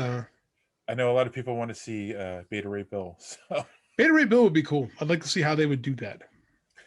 And I always wondered, will they ever touch on Throg? No, I don't think so. Maybe you know what? I take that back. I could see that being a quick little plot inconvenience. Yes, with Taika Waititi and the Guardians involved. Yeah. I could see it. By the way, Beta Ray Bill, his face appeared on the spire. Yes, in Ragnarok. And his hammer is Stormbreaker, right? That's what I'm reading here. His hammer was named Stormbreaker. Okay.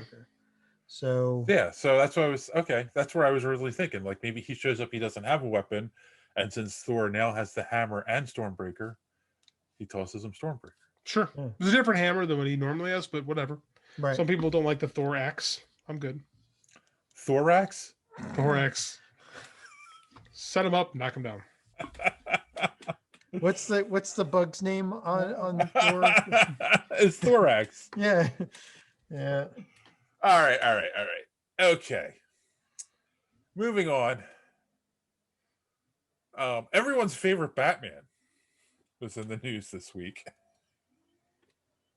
George Clooney has announced that not only is he producing a series, he's going to star in a reboot of Buck Rogers. That's not going to work. He's too old for Buck Rogers. That's what I was thinking. I have another one for you guys. No one gives a shit. No one gives a shit about kids George these Clooney days don't or remember Buck Rogers. Buck Rogers. We already had our modern Buck Rogers. It was called Farscape. That was like 20 Modern? years ago. I was gonna say modern. That Well, was over okay. I 20 mean, years ago. but still, The like, modern Buck Rogers is Guardians of the Galaxy. Yeah. yeah. Okay, yeah. There you And go. I kind of feel like that's what they're trying to feed off Yeah. of that vibe by doing sure. this. I think that because the people that would remember Buck Rogers are like, you know, people in their 50s. He Like, I was don't think good. anyone, I did Aaron Gray.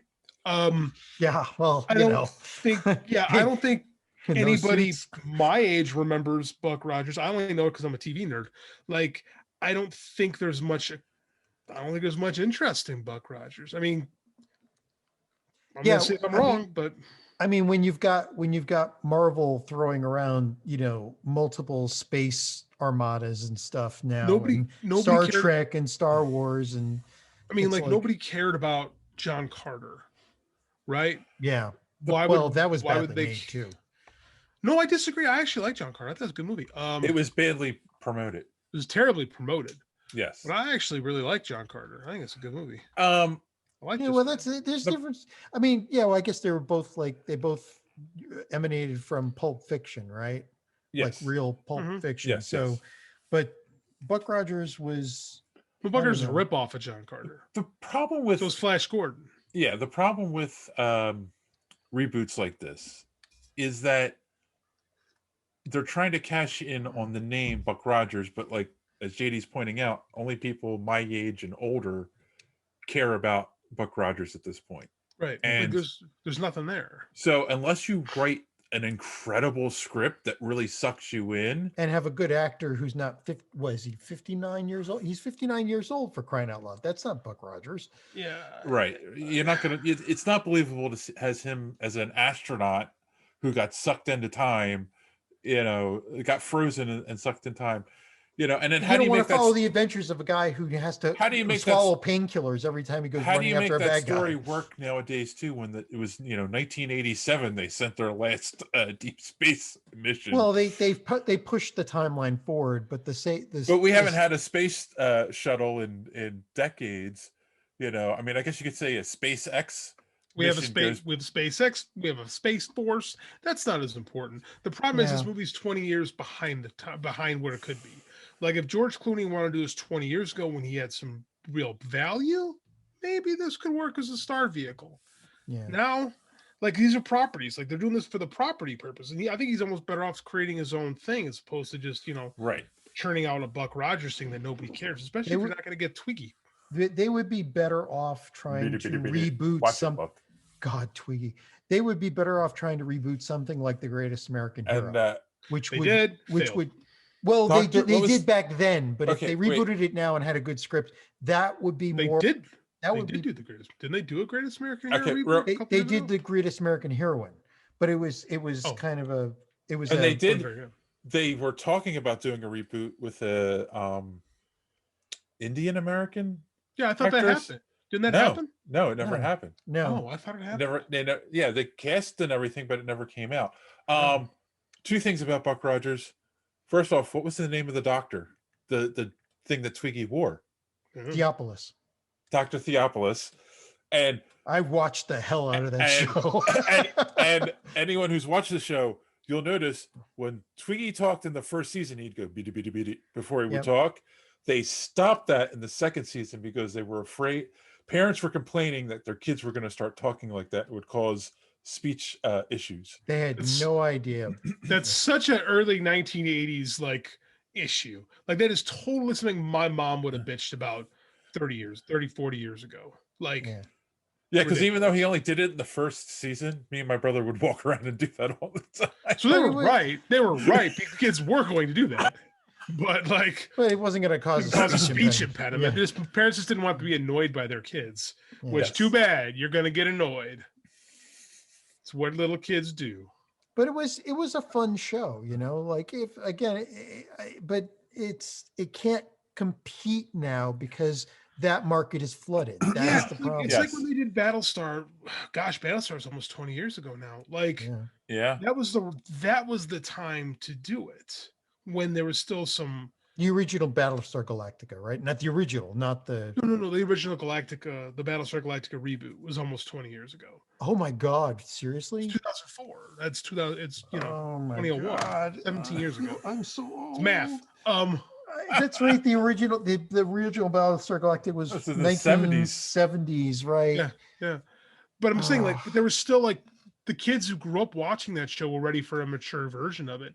The people who are maturing now are people my age and younger who grew up with different stuff. I mean, I think they missed the window on a Buck Rogers reboot.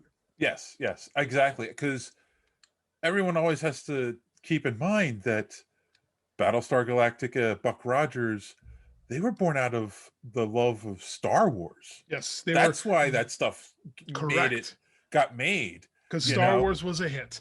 Space 1999, yeah, all that stuff. Mm-hmm. And the reboot of Battlestar Galactica was on the tail end of the prequels. Yeah, it was. Yeah. So again, you're right. Like, if 20 years ago it would have worked, but not 20 now. Yeah. Not now. But the Marvel universe has sucked all that stuff in now. It really has. Almost all genre programming is going through Marvel and comics in general now, and I just don't see a spot for Battlestar Galactica for Buck Rogers in this crowded market space, unless you catch lightning in a bottle and you just get an unbelievable show. But I don't think you get that with George Clooney. You'd have to have a writer like J. Michael Straczynski or somebody of that caliber to write a good enough show, or a James Gunn that can keep it fun, or someone like that, or Kevin Feige, or you need that type of a showrunner, somebody who can bring the fun out of it. I just don't have. I'm amazed we put this much time into Buck Rogers. I don't think we'll ever see this, to be honest with you. I don't think this is going to see the light of day. I think this is one of those development hell projects. Yeah, that's probably true. And speaking of development hell, and then our final news here, this is a screw you to Seeger Ryman.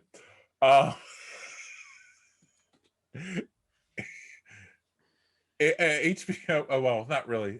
But I mean, I put these in the same genre. HBO Max is going to be doing an animated series of Game of Thrones. I have no idea. Is this the books redone animated, or is this its own thing again? You put Lord of the Rings in the headline for the email, so I was totally confused. Sorry. So no, you're not wrong, because I actually read this entire article, but my brain went to Lord of the Rings, not Game of Thrones. So I was we had animated Lord of the Rings. But again, yes, and it also goes along with talking about things that are right off the coattails. I do feel Lord of the Rings rode off the coattails of. I mean, sorry, wrong way. Game of Thrones rode off the coattails of Lord of the Rings. Kinda. Because the Game of Thrones books were big, started 95s when those things start. So you're getting around the time of when there's a zeitgeist for that kind of stuff, because that's also time when you had Xena and Hercules were getting popular in the syndicated shows, and then the Lord of the Rings comes out while those books are big. And I do, I think this is the same case. I think they missed their window. I think there's such a bad taste for Game of Thrones. And that's another thing. Do you do it as an adult cartoon? Yes. Yeah. Better be an adult cartoon, not a Well, no, it's going to be a cartoon that skews older, because it's Game of Thrones, and it's going to be on HBO Max, not Boomerang. So I mean, it'll be that it's cheaper too to do a cartoon like this rather than do Lord of the Rings, than do a Game of Thrones. I just think they missed another case. We missed it. The Game of Thrones, no one taught it ended, and everybody disliked the ending, so there's a bad taste to the show. Right, exactly. People, I like the ending, but I am alone on that island. It's just me. How did you like that? How? It made sense to me. Well, if the writers suddenly got hit on the head and had amnesia for the whole rest of the series and decided to write it. Did you get hit on the head with a coconut? We talked about Gilligan's Island earlier. No, it's this. Daenerys's turn into being a villain makes sense. On a works. dime. No, it's a little quick, but I mean, like, it should have played out longer, but it works. It makes perfect sense. But Can we yeah, also Uh, just point out that he still hasn't released the last book yet? Yeah. Yeah. He Yeah. got his trial balloon. He knows how to write it right now. So he made a lot of money. There's not a lot of incentive. He can take his time and do it as perfect as he wants, and it is what it is. And Like, they I said just- that was based on his notes, though. Like yeah, but it wasn't based on his book. It's different. Like, when you have Right. the notes, it's different than actually having the book with which to draw inspiration from. True. You know, it's one thing to copy a dude. It's another thing to, like, try to decipher his word, to try to decipher and reinterpret it. So the show does take a noticeable dip in quality when they don't have the TV shows to play off of it, or the books to play off of. Yeah. That being said, this shouldn't happen. It's a terrible idea. HBO needs content, and they're scrapping they're scraping everything they can. squeeze the last bit of juice out of that. Just if there's anything on the cutting room floor, they're just going to throw it up. Because Yeah, I don't think this is going to work. But again, these content companies right now, I was listening to some very interesting. So we talked about the WWE to Peacock thing last week. These content companies are spending a ridiculous amount of money right now to put a foothold in the space, right. because cable is failing, and they need to have, like, the idea right now is spend now and be a survivor. So that's what they're doing. Right. It's like the arms race, right? These companies are like Russia and the US. They're spending a bunch in hopes that the other one breaks, and then they get to acquire their content. Right. Right. So there's going to be a lot of broke ass companies come 2029. You know, I truly believe that. There's going to be a collapse and then a reintegration. Like we're already starting to see We talked about hints it of that. last week. Yeah. You're gonna, like, these companies are spending a lot to create something, and I don't see how they make money back on these things, but they have to. Like, they have to compete, because the face of television isn't changing, it's changed. Yes. And everyone's playing catch up, and they don't have enough stuff. Yeah, I agree. So I don't know. I don't even know if this is going to ever get made. No, I don't think so either. I hope not. I really hope not. Like, all right. Well, on that note, we're going to take our last commercial break. We'll be right back with our main topic. We have more show.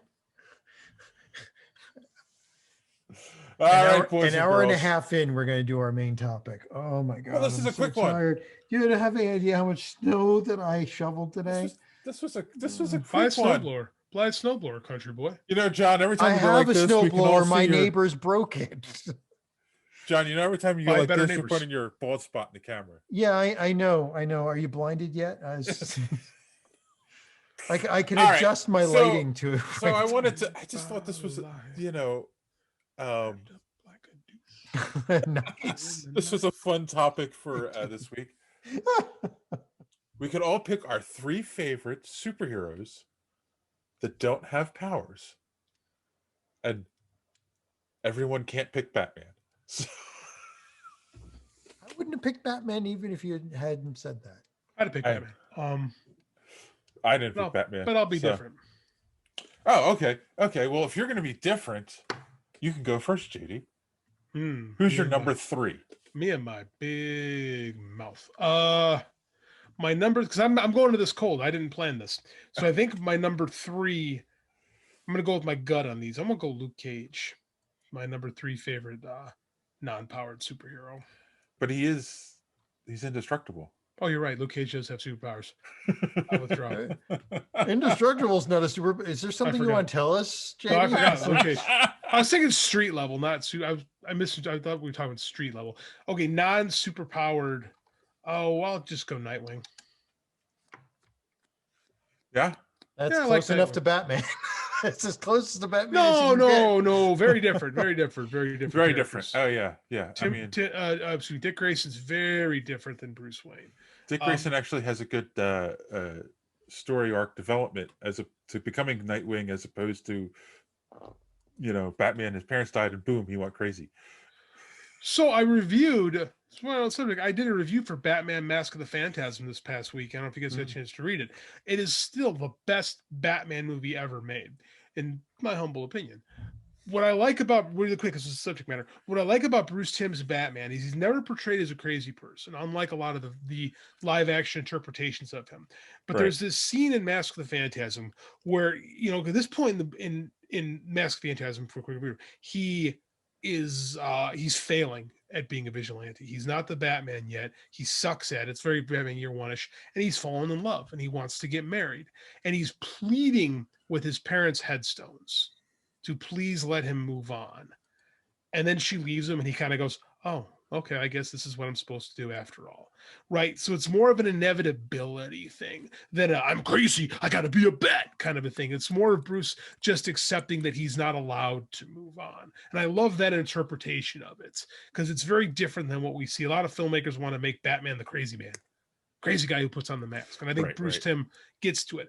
Now, Dick Grayson suffered the same tragedy, but he came from a more of a close-knit family that didn't have, like, you know, American blue blood, you know, super prim and proper stuff. He's a carny, and he's got like the love and affection of his parents, and he remembers that before they died. So he's really trying to help people from befalling the same fate, unlike Batman, who claims it. Like, Batman can't not be Batman. Nightwing could not be Nightwing. He chooses to be Nightwing, and in spite of the tragedy, he has fun with it. That's why Nightwing's a great character. Yeah. All right, John, who's your number 3? Well, again, I'm with him. I didn't really like plan this out, but Don't pick like, guy with when powers. when you say superpowers, like, you don't mean like inherent powers, but like, we can't pick Tony Stark either because he's got a mech suit, right? No, I'll allow Tony Stark. All right. Well, that's not what I'm going to pick. So, you know, well, no. Oh, Oracle. Oh, I like it. Oracle. Yes. Because her power is basically to make everybody else super effective. You know? True. I mean, I she's one of my favorite characters because after the unfortunate events of the Killing Joke, instead of just throwing, you know, Barbara Gordon away, they made her someone useful and still part of the Bat family. So yeah. Cool. Yeah. All right. No surprise. I think all three of mine are Marvel. Because, you know, you guys can pick the DC. And it's funny because I wasn't a huge.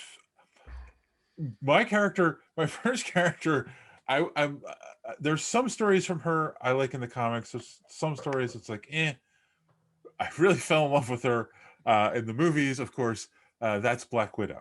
Mm. You know, the tragic. I don't know, the way she moves, you know, so that, you know, the ability, she's got some ability to stretch. The tragic reluctant spy, you know, made to be something that she didn't want to be, and then turning on her backstory, turning on her people to, you know, have a better life, get the red out of her ledger. So yeah. All right, JD, you're number 2. My number 2, I'm gonna go with Oliver Queen, the Green Arrow, more the comic version of Green Arrow than the TV show. I didn't dislike the TV show. He's just very Batman light, you know? And I think exactly. That's the worst. And again, Green Arrow was a character literally created to be Batman light. But I think the best version of the Oliver Queen character is the one created by Denny O'Neil and Neil Adams. You know, the uber liberal, you know, rich guy who kind of loses everything but is so damn sanctimonious, right, that it's his pride and his arrogance in thinking that he's right all the time that allows him to stand shoulder to shoulder with literal gods and not feel overwhelmed by the situation. You know, the fact that he can look the Hawkman in the eye and tell him that he's wrong, a guy that could break his spine because he happens to shoot but because Ollie shoots a bow and arrow pretty good, you know, he thinks that gives him the right to be in there. It's like the audacity of Oliver Queen is what makes him an interesting character to me. Right. The thing is, right. he's usually right. That's I the think He is, but he is usually right is the thing. But he's not like cool about it. Like Ollie can be a real dick about. You can say he's sanctimonious. Yeah. Like he'll tell you I was right. Yeah. You know, where Batman just kind of moves on when he's right with stuff. Batman's like, of course I was right. Doesn't like dwell on it. Ollie will harp on it.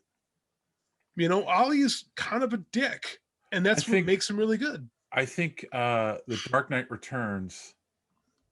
I love the way they use Oliver Queen in that story. Yeah, like It's a logical conclusion for that character to what he would grow into. yes.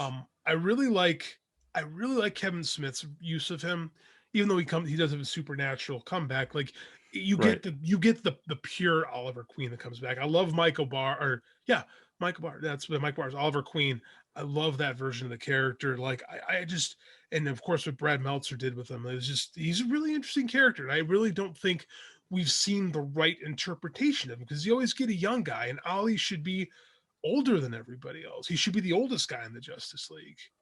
You know, he should be a guy in his mid 40s who's seen some stuff and like tells these guys who have all these powers, you don't know as much as you think you know. You know, Right. Exactly. Like he's like the, I wouldn't call him the heart of the Justice League, but he's like the conscience of it. Yeah, quis custodiet ipsos custodes. Yes. Who watches the watchers? That's all, and that's very much Oliver Queen. He's there a lot to question them because he has a different outlook than the rest of them, being the most mortal of them. Right. All right, John, you're number 2. Can I pick Booster Gold? Booster cheats. He doesn't actually have superpowers. No, he doesn't. He stole it. Yes.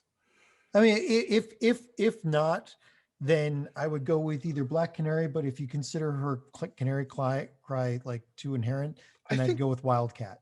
That's good. I do think Booster Gold. He doesn't have powers. He uses technology to travel through time. Right. He uses technology. His whole thing was the suit that gave him the power to time travel and all that. But the thing being that he's like he started out like basically an asshole like Oliver, right? And he gradually turns into this true hero that won't even join the Justice League because he knows it'll change time. So he works in the background, fixing time and protecting time. Right. And he's like, basically he's, you know, he has an entire arc going from asshole who literally stole the technology from his time to go back and make money off of it to actually becoming the hero that, you know, he was trying to pretend to be. Yeah. Yes. He's like Iron Man, but none of the work. Like he did none of the work to become Iron Man. Right. That's Booster. But he grows. Being around the Justice League challenges him, right? And he has to grow into the role. It's very hard to do in comics to create a literal arc with a character where you do see like gradual change, and it works for them. And that change started with his friendship with Blue Beetle, basically. I think. I mean, it's like that's a famous pair up. But the thing is that like it really was in one of the comics where the Justice League finally said, you know what, you're doing all this work. You know, would you like to join? And he turned them down because he knew because at that point he'd already grown enough to know that this will actually hurt time, and I can't do that. Right. So. All right. Good choice, man. All right. So my next character,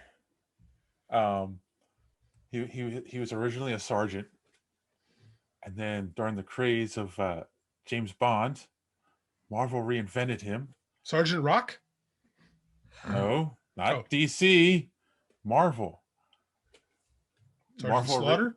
Marvel reinvented him to you know, cash in on the James Bond crazes. As a spy, an agent of a secret organization, who he eventually led that organization. Then the character was reinvented in 2000s again in the Ultimate line, based on the only actor badass enough to play him in real life, Sam Jackson. And of course, I'm talking about Nick Fury. For a second there, I thought you were going to say Christopher Chance, but that would have been a good one. But that's DC. Never mind. I said they were all Marvel. I know.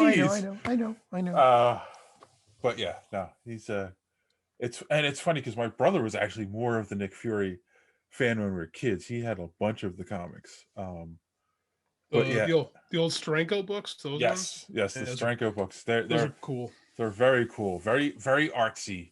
Something that you don't really do in comics today. No, only indie comics get away with that kind of stuff. Yeah, those books are like straight up like Andy Warhol style pop art. Like, yeah, you don't get something that up to date with what's cool in the art world in comics today. No. It's straight, storytelling. In fact, they don't even put onomatopoeias in anymore, or thought bubbles, like all that stuff. It's like, no, it's a movie on pages now. Sure.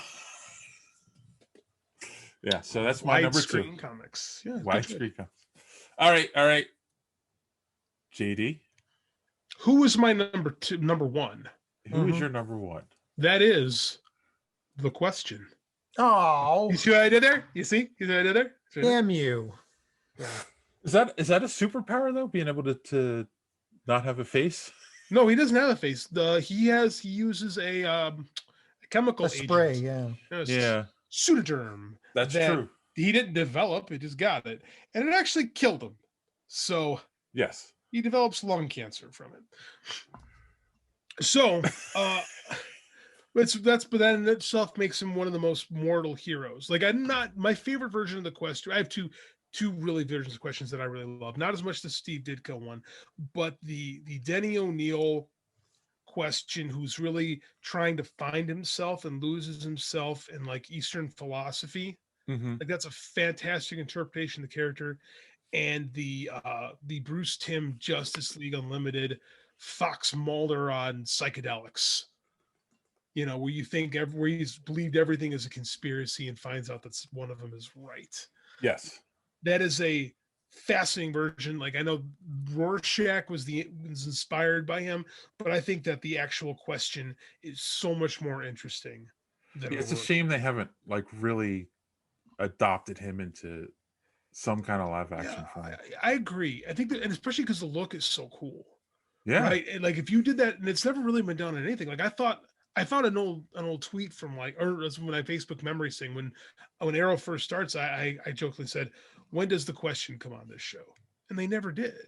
And I thought the question would have been an interesting character to do in that world because he'd be so visually stunning. Like the guy with no face. It's simple, but it would look great. And they never really did it. They've never interpreted him other than those few episodes of Justice League. But in Bruce Timm's run, like, he became a very pivotal character. Yes, he's the linchpin of the I think it's the Justice League Unlimited. Yeah. I don't remember which story arc it was. If it's the 3rd or the 4th season. I forget which one he becomes the linchpin. It was the other Earth, like the was it the Earth where the dark super Justice League, the dark, you're right.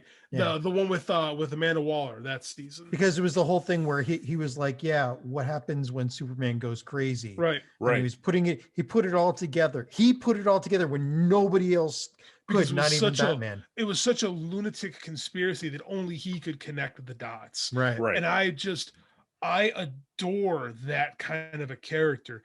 Truth be told, when I was doing my stuff with DC, I threw a pitch in for the question, and they kindly did not answer. While they were talking to me about other stuff, they politely ignored when I said, "Hey, who's doing up the question? I got an idea," and nobody said no. They didn't care. So, in an alternate universe, that whole thing worked out for me. This one, no, I just pontificate. The question is my favorite non-powered superhero. But that's another one that would do really, really well with a good writer. I mean, like, I agree. I think Brian Bendis was going to do some question stuff, and now that DC's cutting everybody's, he's no longer DC exclusive. I don't think that's going to happen anymore because of the problems at Warner. But yeah, there's a ton of potential in the question. The Denny O'Neil series was fantastic. What Bruce Timm did with him on Justice League Unlimited was amazing. All it needs is another fresh voice, especially in this politically charged climate. I think there's great question stories to be told. Cool. John, who's your number one? Well, I was going to say The Question. Yeah. Why do you think I exclaimed? I mean, ugh. I mean, my runner-up was Christopher Chance, the human target. Yeah. Yes. Okay. So no abilities except for the ability to basically take on the, like a better he's better at taking on somebody's appearance than Batman, and his whole shtick is he will impersonate somebody who has been targeted for being murdered, and he'll either trick the person that's coming after them, or take them out himself. And he's worked with Batman, and he even appeared in the Arrowverse. There was a TV show on him which was really, really good. I don't know why. It's a shame that it ended, but I don't know what do you think? Yeah, two shows. Yeah, 2 shows. Mm-hmm. There was one in the early 90s. I think Rick Springfield played him in the first one. Oh my God, I didn't even know about that one. I just know about the later one. I enjoyed both quite a bit, to be honest with you. What's cool about the Question and the Human Target is they're both like mirror images. Like the Question is a man without a face, and Christopher Chance is the man with every face. Yes. Yeah. Right. Yeah. But it's really good because it's really cool because and this is the theme with the people that I usually pick is like, I like when you outsmart the bad guys, because it takes better writing. Not every writer can do that. Like, you always get the last minute, friendship power up, or, the Deus Ex Machina or whatever, but it takes a really good writer to be able to write a character that thinks their way out of something and does it in such a way in a world with working mechanics that have really hard set rules, that the main character can get themselves out of trouble by thinking their way through it and literally outsmarting the bad guys. That's why I like Jim Butcher so much, because the Dresden Files, he's constantly outsmarting the bad guys. And like, even though you've read all the books, you still like get to a certain passage and you're like, holy crap, why didn't I think of that? So it's why I love the ending of the first Doctor Strange movie. Yeah. Exactly. It's like, that's one of those things that how it should have ended on YouTube would have picked had they not done that. It's like, well, why didn't you just do this really simple thing and just reset time every time? Well, that's what he did, because it's brilliant. Right. How do you catch an immortal enemy? Well, you put him in a time loop for the rest of eternity. Hey, they're not going to like that. They're going to negotiate. Does a character like Christopher Chance work in the DC universe, where you are around all these gods and monsters? And I've often thought that maybe he doesn't quite click in that universe because of what you're saying. Because you're surrounded by these guys who don't necessarily need to play by the rules, because they've been, by their very existence, break the rules. Does that diminish him as a potential force in the universe? No, it may it makes him unique. I get what you're saying, but does he work better outside of the DC universe than within it? Well, you could say the same thing about Batman. I mean, people have said that. Batman's only leg up is like, I have billions of dollars that I can put into R&D for all these cool toys. Like the same thing with the Human Target. It's like, but they're both kind of the same shtick, which is you have to outsmart people. Now, Batman is normally not written as well as he could be, and it's he usually fights his way out. But when you get a really good writer, he becomes the detective. With Christopher Chance, he becomes the best spy ever. I mean, so I mean, yeah. I mean, like, if you want to have a really good universe, to play in, you got to have characters like this. Like, you can't just have the superheroes. There's got to be other, like, other spheres of storytelling. I right? agree with you, but I think the A more problem, fleshed out world. the thing with the Christopher Chance is like no one play, like, I don't, because he doesn't have a mask, right? Which is really what Batman's advantage is. He looks really cool. Right? That's the thing about Batman. That's why Right. he can exist in that universe. Christopher Chance is just a dude who can change his face, which is cool. But like, I think that the comics struggle to tell that story more often than they like, because I just think in that world, like, I think if a Vertigo stuff worked better with him.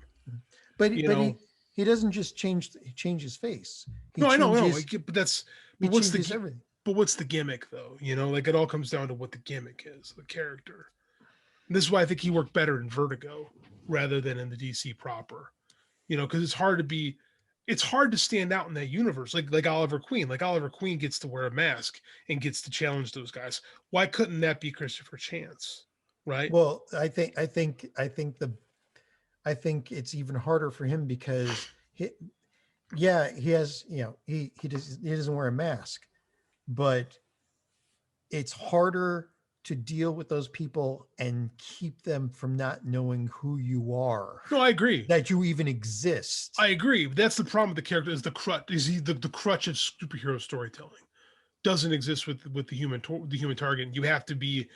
You can't rely on those shortcuts of superhero fiction with him. Right. And which just what makes him cool is also what makes him hard to integrate into the universe. All right. Oh yeah. All right. Okay. Pitch idea. Questions of Chance. It's a buddy team up of the Question and Christopher Chance. Oh, geez. Dave, that sounds pretty cool, actually. Yeah. Yes. Hey, if anyone from DC listens to our show, I'll write it. Yeah, I think that would work. Just like the old Green Arrow, Green Lantern books from the 70s. Those team up books they had. The buddy books. All right. So I think you guys picked exclusively DC. We did. Mhm. Yeah. All right. So my favorite non-powered hero from the Marvel universe, and it's funny because like I didn't have to think about it. Like, he's definitely been always one of my favorite characters, and it's funny because he's only had miniseries. He's never actually had his own title until he took over the Shield. And of course, that's Sam Wilson, Falcon. I remember reading the miniseries in the 80s, the first one, 4-part series, and it was just like, oh, wow, they took this guy who's kind of like Cap's sidekick and made him a character. And it was like, this is really good, and he was like, he came from a poor neighborhood and he was fighting for the people of Harlem. And it was just like, oh, wow, this is like, he's not just Cap's sidekick. And that's when I really started liking him as a character. And then, of course, I love him in the movies. I can't wait for Falcon and Winter Soldier because it feels like they're going to play on a lot of that stuff from the comics where he wasn't ready to take over the mantle. But the two of them together are going to be hysterical. We all know that. It's going to be Lethal Weapon in the Marvel universe. Yeah, this is true. It's going to be great. Now, here's an interesting thing. It is really the weapon. All you have to have is Falcon say, "Oh, I was 2 weeks away from retirement." But doesn't that give you the exact vibes watching the trailer? It does. Don't you like? Oh my God, it's Lethal Weapon, which is a great concept. Bucky and the winter, or Bucky and Sam. Bucky's Riggs. Lethal Weapon, yeah, the Riggs and Murtaugh of the Marvel universe. It's exactly what they're going for. It's perfect. I cannot wait for this show. Oh yeah. No, it's funny too because when I thought of the idea, of course, I looked up to think of who else is non-powered, and I did like non-powered superheroes, and there was one site I found had Marvel and DC, and Bucky was on non-powered, and I'm like, yeah, I guess as Bucky he's non-powered. Bucky had no power. Winter Soldier got plenty. I was about to say, but Winter Soldier has powers, so yeah. He's got that robot arm. Like, that's a power. Yeah. I looked at the same thing. I looked at some of these lists. I'm like, that person has powers. This person has powers.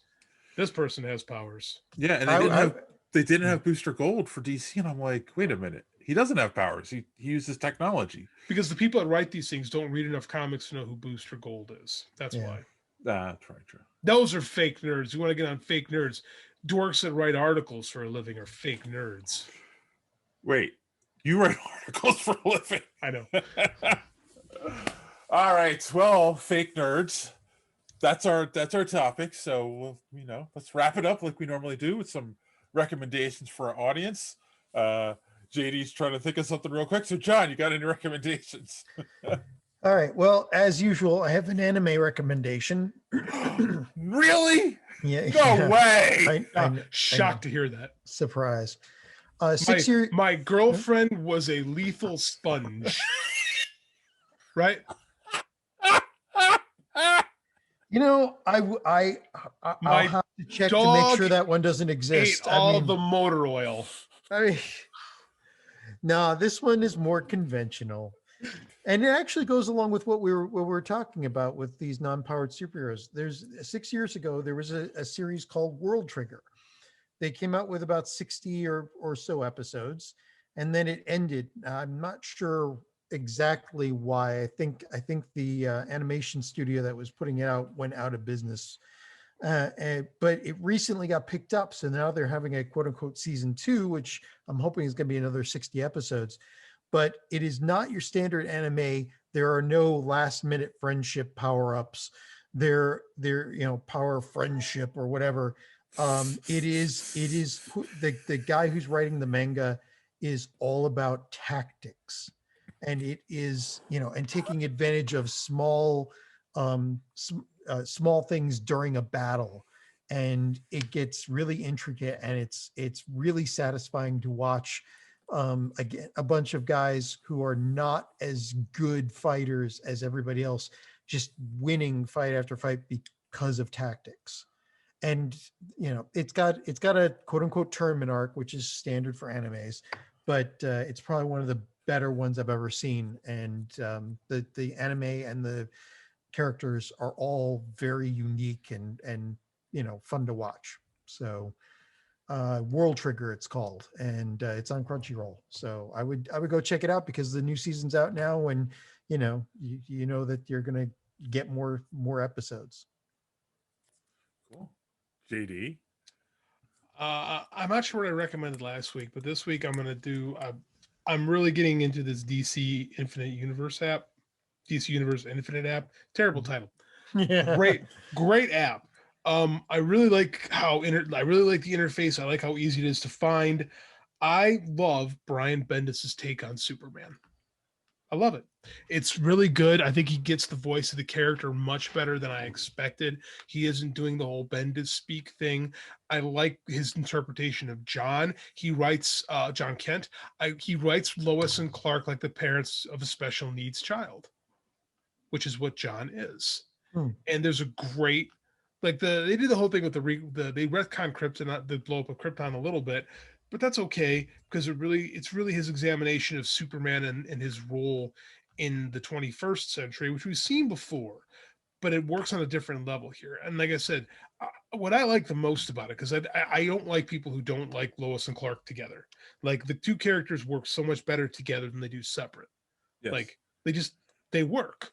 Like, it's almost necessary. They are at this point. They are necessary, because like a single swinging Superman just doesn't work. Superman is a dad. Like, he should be that role, and he's a good one in this.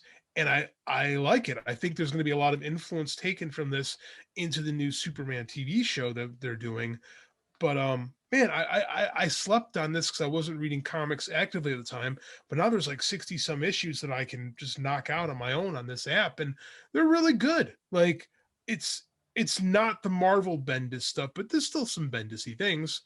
But they're good reads, man. They're really good reads. I highly recommend it. Cool. Well, I will recommend that you head on over to superheroespeak.com, where you can check out the podcast every week, and reviews by our good friend D Square, and eventually articles by our good friend JD. Eventually. And also, if you're watching us on YouTube right now, don't forget to hit that subscribe button. I recommend that you do that. Leave a comment, leave a like, And actually, it's funny. I'm going to go a little outside the box this week. Of course, you can see that I like my collectibles. I collect Marvel Select, but I know a lot of people out there like the Marvel Legends action figures, and they just announced they're going to be releasing retro figures that it's going to include Magneto, Hulk, Jean Grey, and I can't remember who the fourth was. Human Torch. So they're retro based off the original Marvel Legends figures. They're carded just like the original figures. I believe they're coming out in the spring.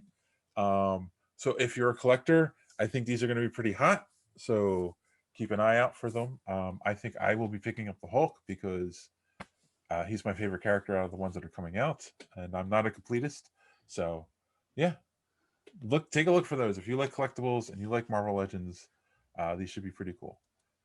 All right. On that note, boys and girls, as always, thanks for hanging out with us. Don't let your cake be caught in the door. Have a good week.